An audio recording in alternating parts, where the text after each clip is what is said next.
तंदुरुस्त और नौजवान आदमी को अगर महीने में 1 या 2 दफ़ा एहतलाम हो जाए तो वो कोई बीमारी नहीं, लेकिन इससे ज़्यादा 4-5 दफ़ा हो जाए तो उसको उस तशवीश की नज़र से देखना चाहिए।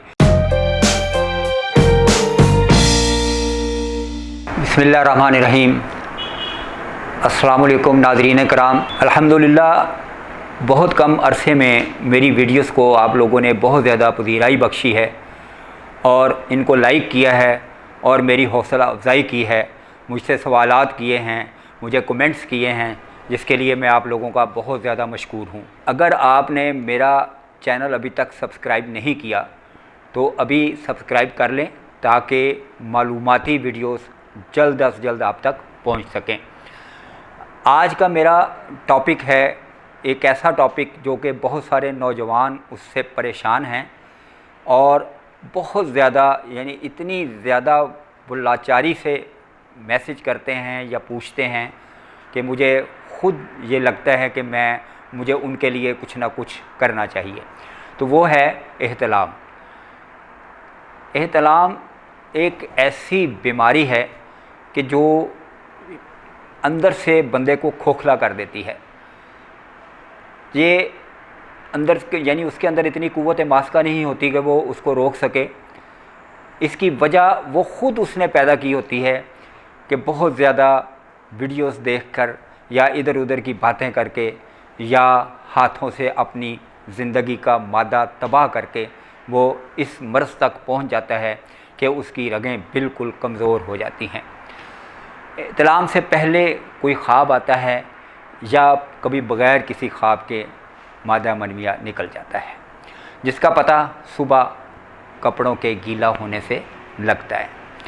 जब किसी नौजवान के ख़यालात परागंदा हो जाएं, मोबाइल पर गंदी फिल्में और तस्वीरें देखता रहे और फिर वो अपने हाथों से मादा मनविया को ज़ाया करे, तो फिर उनकी जो रगें हैं वो काम करना छोड़ देती हैं और कोई फ़र्ज़ रात को जब वो सोने के लिए लेटता है तो कोई फ़र्ज़ी शक्ल, कोई फ़र्ज़ी लड़की तसव्वुर में आ जाती है और वो उसके कपड़े ख़राब हो जाते हैं। इसको शैतान पढ़ना भी कहते हैं कि रात को जी शैतान पड़ गया। तंदुरुस्त और नौजवान आदमी को अगर महीने में 1 या 2 दफ़ा एहतलाम हो जाए तो वो कोई बीमारी नहीं, लेकिन इससे ज़्यादा 4-5 दफ़ा हो जाए तो उसको उस तशवीश की नज़र से देखना चाहिए और उसका इलाज ज़रूर कराना चाहिए।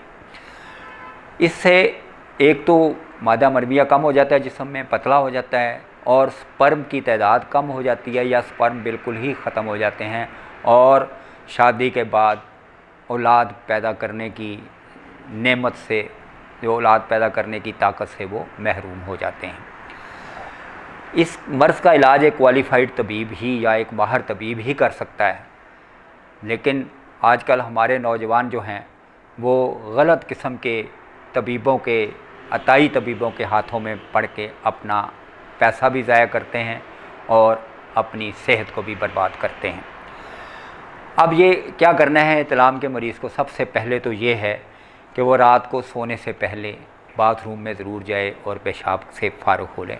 सीधा या उल्टा ना लेटे बल्कि करवट के बल लेटे।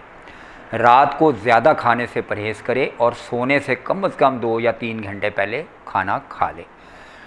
अब ये एक और बात भी है, अगर उसको कब्ज़ है तो कब्ज़ का इलाज पहले, उसके बाद दवाइयाँ करें। तो दवाई लिखें आप, ये एक मैं आपको नुस्खा बताता हूँ, ये बहुत ही बेहतरीन नुस्खा है जो कि बहुत कामयाब है। कुश्ता कली और कुश्ता खुब्सुल हदीद, ये आपने लेना है 1-1 मिलीग्राम। माजून आर्द खुरमा आपने लेनी है 100 ग्राम। इसमें आपने इसमें को हल कर लेना है, इन दोनों कुश्तों को इसमें हल कर लेना है और सुबह 6 ग्राम माजून, यानी ये तकरीबन आधी चमची से या छोटी चमची जो होती है ये पौनी चमची तकरीबन बनेगी, ये आपने खानी है। इसके बाद आपने लेनी है मुलट्ठी, उसको आपने छील लेना है, उसको मकशर कर लेना है।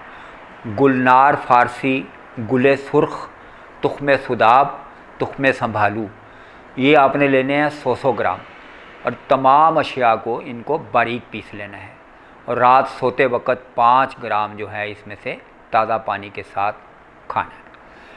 अब परहेज़ क्या करनी है? परहेज़ करनी है अपने बादी और मसालादार अशिया से। चाय का ज़्यादा इस्तेमाल बहुत ज़्यादा मुज़र है इस मर्ज़ में।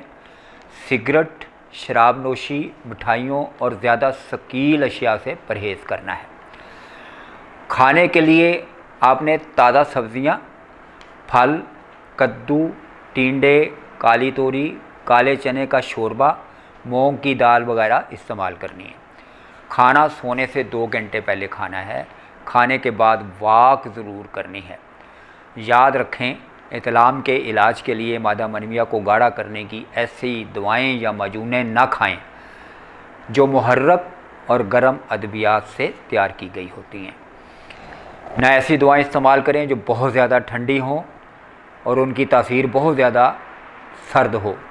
बाद मरीज़ शिकायत करते हैं कि एहतलाम की ज़्यादती से उनको असाबी कमज़ोरी हो गई है, हाथ पाँव सुन्न हो जाते हैं, तो मुआलज फ़ौरन उन्हें मुकव्वी साहब दवाएं दे देता है, जिससे बजाय फ़ायदे के नुकसान होता है। हाँ, कुछ मरीज़ ऐसे होते हैं जिनको थोड़ी सी मुकव्वी साहब दवाई देनी चाहिए, लेकिन वो है सिर्फ़ हब्बे अज़राकी, यानी अज़राकी, वो आप खा सकते हैं, लेकिन 1 गोली सिर्फ़ नाश्ते के बाद। तो ये थी मेरी आज की वीडियो, उम्मीद है पसंद आई होगी। अगर आपको कोई मसला है तो आप मुझे कमेंट में पूछ सकते हैं, या व्हाट्सएप नंबर मेरा आ जाता है स्क्रीन पे, उसमें आप पूछ लेते हैं। लेकिन बाज़ ऐसे दोस्त हैं कि जो अस्सलाम वालेकुम लिख के छोड़ देते हैं बिल्कुल। भैया आप बताएं कि आपको क्या मसला है, आप कहाँ से हैं, सबसे पहले तो ये बताएं कहाँ से हैं।